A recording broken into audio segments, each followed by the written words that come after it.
ever since I've had kids, my motto has been, I'm shooting for the middle. It's a matter of separating out those portions of my life so that I can do each with the rigor and the vigor that they require. I feel like I'm a better parent because I'm a better version of Rebecca. What is your compromise? Everybody has one. Rebecca, I have to. Everybody is giving up. It's affecting me a little bit less. Hello ladies, Rebecca Wolf here, Girls Gone Child. Let's talk about work. Very little time right now, very little time. I have a 8-month-old and I have blogs and I have other freelance projects that I must work on daily. I work because not only do I enjoy it, but I have to. My husband makes the bulk of the money in the household, but I also must work. I wrote a book that came out last year, and there was a chapter in that book where I talked about doing it all, that it is possible to do it all. And I really still absolutely believe that. I think you can be an amazing mother, an amazing lawyer, amazing doctor, writer, gynecologist, veterinarian. How do you do that? I think that it's a subtle art and one must find and maintain balance, but it is absolutely possible. I write a lot about life-work balance, and I live a lot of life-work balance problems. Actually, I hate the word balance.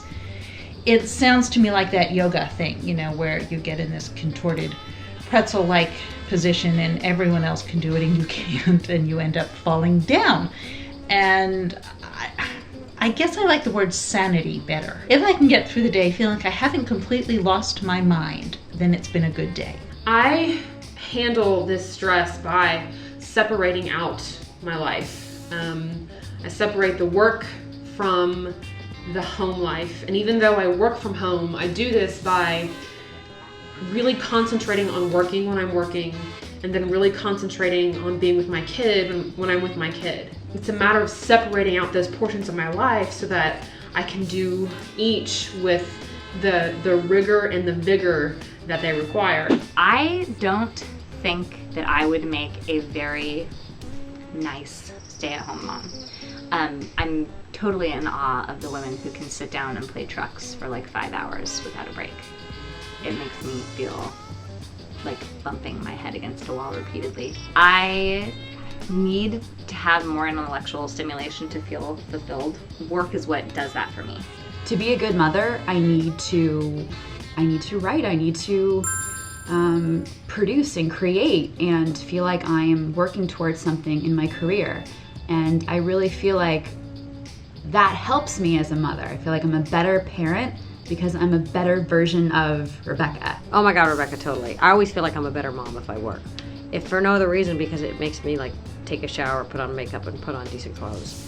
Cause God, I just feel like I even like my kids more when I come home. I mean, granted, I'm not like working on the coal mine, so take this all with a big, casual, white collar grain of salt. The other thing I think is kind of funny is that we're all mom bloggers, so we're not talking about real work.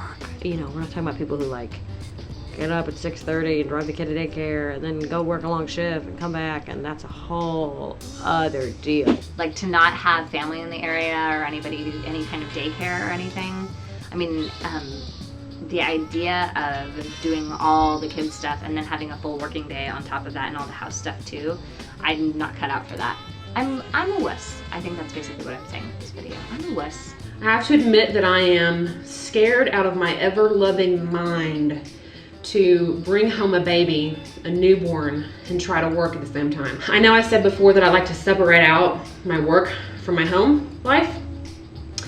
And that's easy to do when the 5-year-old is at school and the house is really quiet.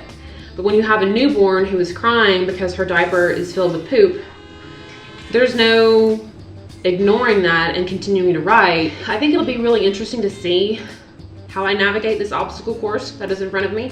I often find that the conversation I have with women about this comes down to one question, which is, what is your compromise?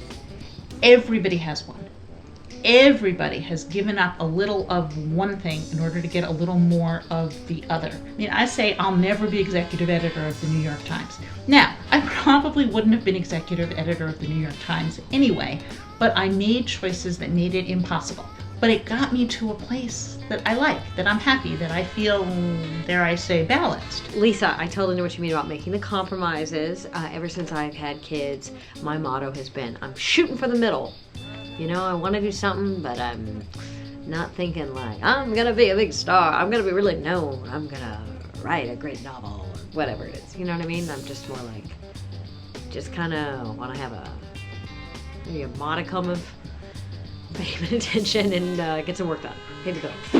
You may not be at the top of the professional ladder, but anything that you can do to feel balanced, feeling balanced puts you at the top of everything. Like, if you can achieve balance, you win. Because you know who doesn't have balance is like the editor of a major national newspaper chain. I have the little red hen complex where like I'll like step away, I'll do this myself. Really, if I had to choose, I would always choose work over most relationships. And that's why I don't have many friends.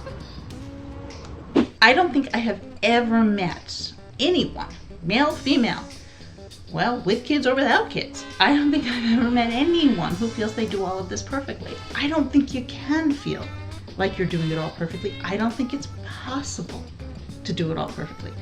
I think trying the best you can has to count for something. The conversation is happening now at momversation.com.